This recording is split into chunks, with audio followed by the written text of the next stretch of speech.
Pada tengah malam yang tenang, Michael Kellow, sang Perdana Menteri Inggris, dibangunkan oleh dering telepon rumahnya. Seseorang menghubunginya dengan sebuah kabar penting.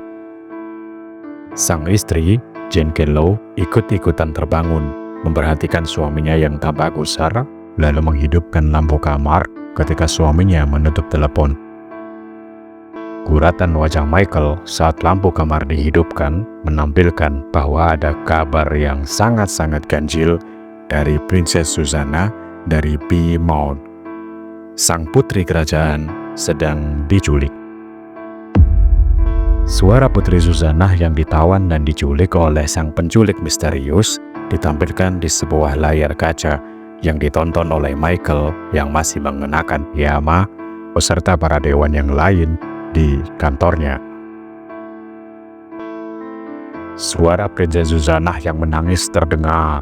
Dalam video itu, tampak bahwa Princess Susanna mengatakan bahwa dia tidak ingin dibunuh, serta tempat di mana dia diculik tak akan bisa dilacak. Selanjutnya, dia juga menyampaikan pesan untuk sang Perdana Menteri Michael Kellow bahwa hidupnya ada di tangannya. Jika Michael Kellow tak menuruti perintahnya, maka dia akan dieksekusi pukul 4 sore hari ini. Julian Hereford, penasihat Perdana Menteri, tiba-tiba mempause video. Michael menyuruh untuk melanjutkan. Julian, si kakek tua itu, malah menjawab dengan sebuah keterangan jika video itu 100% asli. Tidak direkayasa oleh Putri Susanna. Julian turut menceritakan bahwa Putri Susanna dihadang saat mengendarai mobil di tengah malam oleh si penculik. Setelah menghadiri pesta pernikahan teman kuliah. Sementara itu, dua pengawal sang putri dilumpuhkan oleh si penculik menggunakan obat bius secara dekat. Michael yang tak sadar maksud dari para dewan yang mempause video langsung to the point pada pertanyaan apa tuntutan dari si penculik. Uang, pembebasan tahanan jihad, pembebasan utang negara, melindungi taman pustaka. Julian menghentikan pernyataan Michael bahwa tuntutan sang penculik sangat serius. Wajah Julian menunjukkan bahwa tuntutan sang penculik lebih besar dari yang siapapun bayangkan. Lantas, sebesar apa?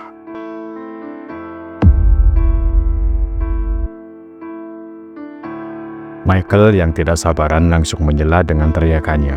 Apa tuntutannya? Alex Cairns menjelaskan jika tuntutan si penculik menjurus pada Michael sendiri. Michael pun menyuruh melanjutkan pemotoran videonya. Ketika video berlanjut, Michael menjadi sangat kebingungan atas keanehan tuntutan ini. Sang Perdana Menteri pada sore ini harus tayang secara live di seluruh TV Britania Raya, baik saluran berbayar ataupun tidak, untuk melakukan hubungan seks dengan babi. Satu kata untuk film ini, gila. Kegilaan perkara yang menimpa Michael membuatnya seolah tak percaya. Dia berbicara bahwa semua ini seperti lelucon. Wajar, karena bagaimana mungkin orang paling berpengaruh di Britania Raya harus melakukan hubungan seks dengan babi. Michael berusaha mencari jalan dengan mencoba berdiskusi dengan para penculik, tetapi tidak bisa dilacak. Dia kemudian mencoba mengatur strategi, tapi waktu tak mencukupi, sebab pukul 4 sore hari ini, tuntutan harus dijalankan. Saat dia meminta supaya kabar ini menjadi rahasia forum para dewan, masalah terbaru muncul. Michael tidak tahu bahwa video tersebut merupakan video YouTube, sehingga semua orang sudah mengetahui kasus penculikan dan tuntutan tersebut. Semuanya, termasuk kalian semua yang menonton video ini, pasti bertanya-tanya, apakah sang Perdana Menteri bersedia melakukan seks dengan babi? Mana yang dia pilih? Reputasi jabatan atau harga diri dan keluarga? Semua orang di Britania Raya sedang membicarakan berita viral tersebut. Pihak yang pro kepada pemerintah dan pro kepada kemanusiaan saling berdebat satu sama lain. Kontra kasus ini mencuat di mana-mana termasuk di UKN, salah satu stasiun televisi. Ada pihak yang mendukung protokol pemerintah untuk menjalankan di notis, yakni pemberitahuan resmi dari pemerintah Inggris Raya kepada editor berita untuk tidak menerbitkan atau menyiarkan informasi tertentu karena alasan keamanan nasional. Ada pula yang mendukung bahwa berita ini harus disiarkan apa adanya, apalagi beberapa sosial media yang sudah memberitakannya secara detail. Bahkan CNN, Fox, MSNBC, Al Jazeera, NHK telah menayangkan beritanya secara lengkap tanpa mematuhi aturan di notis. Di lain tempat, seorang pria botak bernama Caleb yang merupakan anak buah Alex Cairns bekerja sama dengan seorang pria berkulit hitam, seorang ahli desain ilustrasi bernama Noel, untuk membuat adegan seks dengan babi secara palsu atau AI. Ketika Caleb menyuruh Noel bahwa durasi pembuatan video rekayasa tersebut hanyalah sampai jam 2, Noel tertawa karena tidak mungkin hal itu terjadi. Kembali ke parlemen, para anggota dewan sedang sibuk menerka-nerka mungkinkah kelompok pencuri itu ada kaitannya dengan teroris seperti Al-Qaeda, namun itu semua tak terbukti. Di saat masyarakat sedang merespons kabar tersebut dari sudut pandang berbeda-beda, termasuk awam media atau pemerintah sendiri yang mencari siapa yang bisa dikambing hitamkan untuk meredam berita ini, rupanya itu tak berefek sebab nyatanya UKN, stasiun televisi yang menjalankan protokol di notis, baru saja mengabarkan bahwa video penculikan itu telah ditonton 18 juta orang dan sedang trending 10.000 tweet per menit di Twitter. Kini masyarakat menunggu jawaban dari Downing Street, kediaman Perdana Menteri Inggris, atas jawabannya memenuhi tuntutan atau tidak. Di tengah ledakan opini antara pro dan kontra meluas di kalangan rakyat Inggris, Jane Gallow, istri Michael, memintanya untuk berbicara. Di sini, istrinya menyatakan untuk jangan sampai melakukan hal hina tersebut. Terjadi percakapan dramatis antara keduanya. Interaksi keduanya berakhir ketika Ratu Inggris menelpon Michael. Kita tidak tahu apa yang dikatakan oleh sang ratu, namun kita mendapatkan informasi melalui percakapan beberapa orang di sebuah rumah sakit tentang kasus tersebut, bahwa aturan pembuatan videonya harus seperti Dogma 95, yakni intinya peraturan untuk stand sutradaranya tak ada musik pengiring, pencahayaannya alami. Tentunya si penculik bertujuan agar tidak ada tipuan dalam video. Dalam waktu singkat, kasus ini telah menyeret ke arah hukum, politik, dan HAM, serta isu-isu sosial dan rasisme. Wow, sangat relate dengan geopolitik zaman now kan? Film ini juga mengabarkan pada kita bahwa beberapa orang di dunia ini menyebarkan isu-isu yang lain untuk meredam isu yang menimpanya.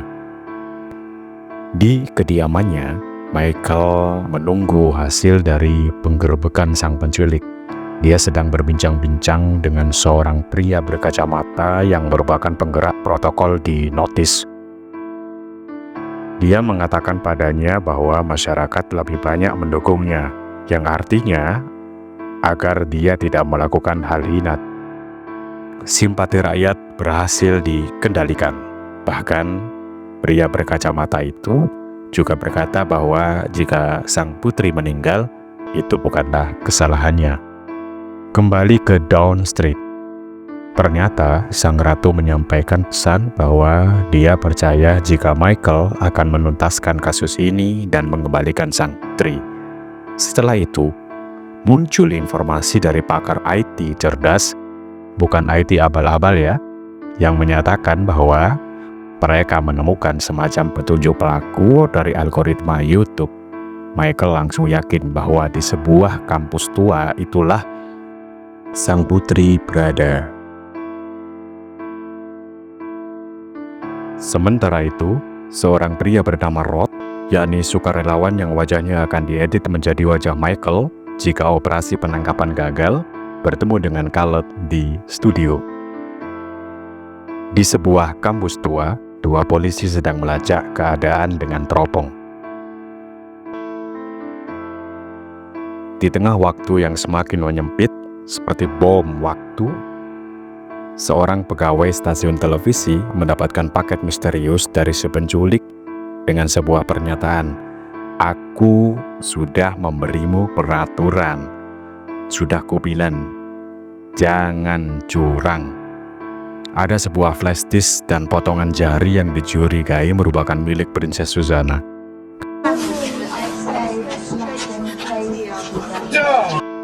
Ketika flash disk itu diputar, berisi video Princess Susanna yang menjerit.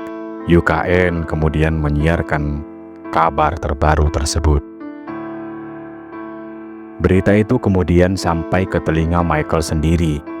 Di tengah respon masyarakat yang menyuruh Michael untuk mengabulkan tuntutan, situasi yang semakin mendesak membuat Michael marah besar.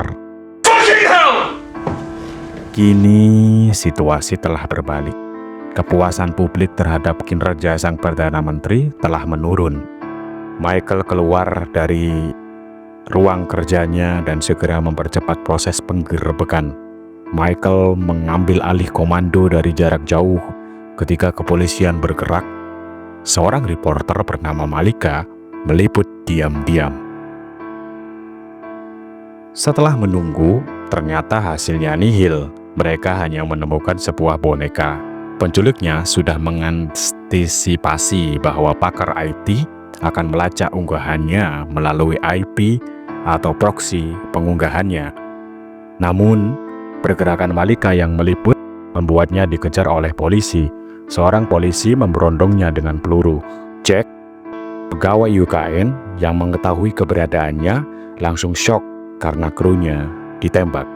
Mengetahui bahwa itu bukanlah tersangka melainkan seorang reporter, membuat Michael makin frustasi.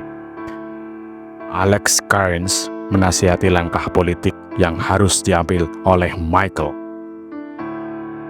Para pegawai rumah sakit sedang menonton berita UKN yang menyiarkan bahwa mobil Michael sedang menuju ke Bankside di London. Istri Michael menelpon, namun langsung dimatikannya. Antusiasme masyarakat semakin meningkat. Para awam media terus mengupdate beritanya. Kini Michael tiba di studio. Binar mata sang menteri benar-benar redup ketika dia menyadari bahwa harga yang harus ditempuhnya sebagai seorang Perdana Menteri adalah melakukan hubungan seks dengan babi. Muncul sebuah siaran di televisi bahwa Perdana Menteri akan melakukan seks dengan babi dan masyarakat diimbau untuk tidak menonton acara live.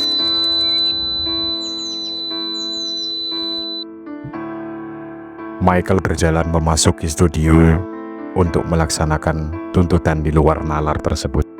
Selama dia berjalan, Alex Cairns mendeskripsikan mekanismenya. Michael memperhatikan babi dalam studio. Jujur, ini adalah film yang klimaksnya membuat diri saya engap. Siapapun yang menonton film ini pasti nuraninya naik turun seperti roller coaster. Dan saya yakin kalian yang menonton alur cerita film ini bingung mau memihak siapa. Inilah film yang benar-benar relate dengan kehidupan kita saat ini. Dan lihatlah reaksi masyarakat pada nasib tragis sang menteri. Saat Michael akan melaksanakan tuntutan, dia berkata bahwa dia mencintai istrinya. I love my wife. Dan sang menteri pun melakukan hubungan seks dengan babi.